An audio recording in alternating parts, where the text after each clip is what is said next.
మరియు ప్రకాష్ సార్ గారికి, మేడం గారికి, నేను వ్యాపారపరంగా అందరికీ తెలిసినప్పటికీ ఇదే నా ఫస్ట్ టైం మాట్లాడడం మైక్ తీసుకొని.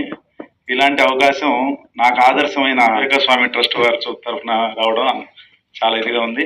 ఈ రోజుల్లో చిన్న చిన్న కార్యక్రమాలు చేసినప్పటికీ సోషల్ మీడియా ద్వారా లేదా వేరే వేరే మాధ్యమాల ద్వారా విపరీతమైన ప్రచారం చేసుకునే రోజుల్లో గోవిందరెడ్డి గారు మాత్రం ఏ రోజును కూడా ఈ ప్రచార ఆర్భటాలకు దూరంగా ఉంటూ అందరికీ ఆదర్శవంతంగా ఉండే విధంగా చేసుకుంటూ వెళ్తున్నారు. మేము 2018 నుంచి కూడా ఆయనకు 2018 కూడా అక్కడ ఉన్నప్పుడు కూడా మాకు చేతనది ఏదో చిన్న ఈవెంట్ చేయడం జరిగింది. అప్పుడు సి సాంబశివరావు గారు ఉన్నప్పుడు ఆ తర్వాత 2 సంవత్సరాలు కంటిన్యూ చేయడం జరిగింది. కానీ మాకు సర్వీస్ చేసేటప్పుడు నేను చాలా అనుకుంటుండేవాడిని ఈయన చూసి.